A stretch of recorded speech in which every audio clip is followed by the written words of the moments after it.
Hello everyone, welcome to Navras Maths Tutorials. ಈಗ exercise 2.2 ಮಾಡೋಣ.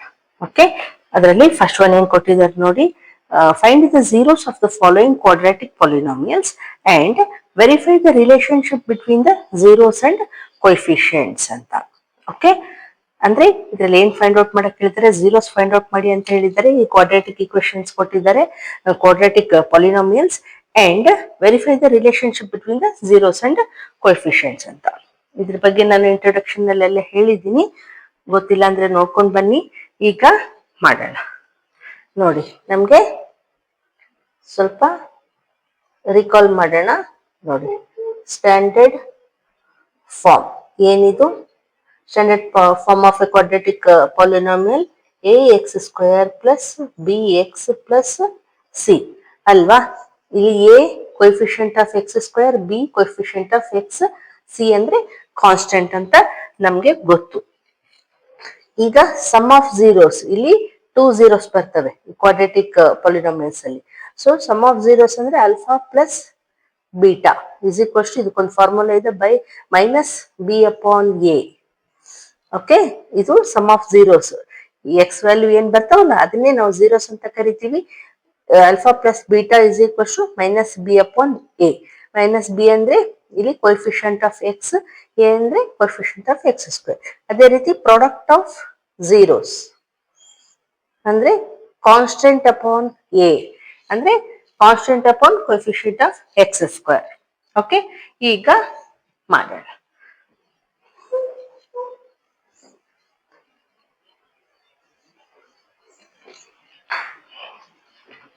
ನೋಡಿ ಏನ್ ಕೊಟ್ಟಿದ್ದಾರೆ, X square minus 2x minus 8 ಕೊಟ್ಟಿದ್ದಾರೆ. ಇದನ್ನ ಯಾವ ರೀತಿ ಫ್ಯಾಕ್ಟರೈಸ್ ಮಾಡಬೇಕು? Splitting the middle term. Okay, ನೋಡಿ ಇಲ್ಲೇನಿದೆ, ಕಾನ್ಸ್ಟೆಂಟ್ ಮೈನಸ್ 8 ಇದೆ. ಇನ್ನು ಇಲ್ಲಿ ಕೋಎಫಿಷಿಯಂಟ್ ಆಫ್ ಎಕ್ಸ್ ಸ್ಕ್ವೇರ್ ತಗೋಬೇಕು. ಇಲ್ಲೇನು ಇಲ್ಲ ಅಂದ್ರೆ 1 ಇದೆ ಅಂತ ಅರ್ಥ. ಸೊ ಮಲ್ಟಿಪ್ಲೈ ಮಾಡಿ ಏನ್ ಬರುತ್ತೆ, ಮೈನಸ್ ಇಂಟು ಪ್ಲಸ್ ಮೈನಸ್, 8 1 8 ಬಂತು. ಓಕೆ, ಈಗ ನಮ್ಗೆ ಮಿಡಲ್ ಟರ್ಮ್ ಏನಿದೆಯಲ್ಲ, ಈ ಪ್ಲಸ್ ಆರ್ ಮೈನಸ್ ಮಾಡಿದ್ರೆ 8 ಫ್ಯಾಕ್ಟರ್ಸ್ ನ ನಮ್ಗೆ ಇಲ್ಲಿ -2 ಬರಬೇಕು. ಆ ರೀತಿ ನಾವು ಬರಿಬೇಕು. ಫ್ಯಾಕ್ಟರ್ ಮಾಡಿದ್ರೆ 2 4s 8 ಆಯ್ತಲ್ವಾ? ನೋಡಿ 4 - 2 ಮಾಡಿದ್ರೆ ನಮ್ಗೆ 2 ಬರುತ್ತಲ್ವಾ? ನಮ್ಗೆ ಇಲ್ಲಿ ಮೈನಸ್ ಬೇಕು. ಸೊ ನಾವೇನ್ ಮಾಡ್ಬೋದು, -4 + 2 ಮಾಡಿದ್ರೆ ಏನ್ ಬರುತ್ತೆ, -2 ಬರುತ್ತೆ. 1 + 1 ಮೈನಸ್ ಇದ್ರೆ ಬಿಗರ್ ನಂಬರ್ ಮೈನಸ್ ಇರೋದ್ರಿಂದ ಮೈನಸ್ ಬರುತ್ತೆ. 4 - 2 ಮಾಡಿದ್ರೆ 2 ಬರುತ್ತೆ. ಹಾಗೆ ಮಲ್ಟಿಪ್ಲೈ ಮಾಡಿದ್ರೆ -8 ಕೂಡ ಬರುತ್ತೆ. 4 2s 8 minus into plus minus ಅಂತ. ಸೊ ಅದನ್ನೇ ಬರೆಯೋಣ, X square minus 4x plus 2x minus 8. ಈಗ ಇಲ್ಲಿ ಎಕ್ಸ್ ಕಾಮನ್ ತಗೋಬೋದಲ್ವಾ ನಾವು? ಸೊ ಎಕ್ಸ್ ಕಾಮನ್ ತಗೊಂಡ್ರೆ ಏನ್ ಉಳಿತು, ಎಕ್ಸ್ ಉಳಿತು, -4 ಉಳಿಯುತ್ತೆ. ಇಲ್ಲಿ 2 ಕಾಮನ್ ತಗೋಬಹುದು. ಸೊ 2 ಕಾಮನ್ ತೆಗೆದ್ರೆ ಎಕ್ಸ್ ಮೈನಸ್ 2 4s 8 ಆಗತ್ತಲ್ವಾ? ಸೊ 4 ಬಂತು. ನೋಡಿ ಇಲ್ಲಿ ಸೇಮ್ ಬರ್ಬೇಕು, ಏನಿರುತ್ತೋ ಇಲ್ಲಿನೂ ಅದೇ ಬರ್ಬೇಕು, ಎಕ್ಸ್ -4. ಹಾಗಿದ್ರೆ ನಾವು ಮಾಡ್ತಾ ಇರೋದು ಕರೆಕ್ಟ್ ಅಂತ ಅರ್ಥ. ಮತ್ತೆ ಎಕ್ಸ್ -4 ಕಾಮನ್ ಆಯ್ತು, ಎಕ್ಸ್ ಪ್ಲಸ್ 2 ಆಯ್ತು. ಇದು ಫ್ಯಾಕ್ಟರೈಸೇಷನ್ ಆಯ್ತು. ಈಗ x -4 is equals to 0. Okay, ಇಲ್ಲಿ x plus 2 is equals to 0. Okay, ಈ 4 -4 ನ ಈಕ್ವಲ್ಸ್ ಟು ಈ ಕಡೆ ಕಳಿಸಿದ್ರೆ ಏನಾಗುತ್ತೆ, +4 ಆಯ್ತು ಅಲ್ವಾ? ಎಕ್ಸ್ ಇಸ್ ಈಕ್ವಲ್ಸ್ ಟು 4 ಅಂತ ಬಂತು. ಇದು ಆಲ್ಫಾ ಅಂತಾನೆ ಹೇಳ್ಬೋದು. Alpha is equals to 4. ಇಲ್ಲಿ ನೋಡೋಣ, ಎಕ್ಸ್ ಇಸ್ ಈಕ್ವಲ್ಸ್ ಟು ಈ +2 ನ ಈಕ್ವಲ್ಸ್ ಟು ಈ ಕಡೆ ಕಳಿಸಿದ್ರೆ -2 ಆಯ್ತು.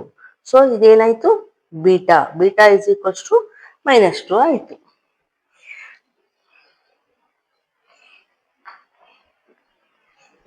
ಈಗ ನಾವೀಗ ತಾನೇ ಮಾಡಿದ್ವಲ್ವಾ, alpha plus beta okay is equals to -b upon a ಮಾಡಬೇಕು. ಆಲ್ಫಾ ಎಷ್ಟಿದೆ, 4 ಇದೆ. ಬೀಟಾ ಎಷ್ಟಿದೆ, -2 ಇದೆ. ನೋಡಿ 4 ಪ್ಲಸ್ ಮೈನಸ್ -2. 4 - 2 ಎಷ್ಟು ಬಂತು, 2 ಬಂತು. ಇಲ್ಲಿ ನೋಡೋಣ, ಇಲ್ಲಿ -b, ಇಲ್ಲಿ ಮೈನಸ್ ಹಾಗೆ ಇಡೋಣ. b ಪ್ಲಸ್ ಅಲ್ಲಿ ಏನಿದೆ, -2 ಇದೆ ಅಲ್ವಾ? ಕೋಎಫಿಷಿಯಂಟ್ ಆಫ್ ಎಕ್ಸ್ -2 ಇದೆ. ಎ ಪ್ಲಸ್ ಅಲ್ಲಿ ಏನಿದೆ ಕೋಎಫಿಷಿಯಂಟ್ ಆಫ್ ಎಕ್ಸ್ ಸ್ಕ್ವೇರ್ ಏನು ಇಲ್ಲ ಅಂದ್ರೆ 1 ಇದೆ ಅಂತ ಅರ್ಥ. Okay, is equals to minus into minus plus ಆಯ್ತು, 2 ಹಾಗೆ ಇಡ್ಬೇಕು. ಅಂದ್ರೆ ಇಲ್ಲಿ ಏನ್ ಬರ್ತಾ ಇದೆ, L H S is equals to R H S ಅಲ್ವಾ. So L H S is equals to R H S ಬಂತು. ಅದೇ ರೀತಿ ಪ್ರಾಡಕ್ಟ್ ಮಾಡೋಣ.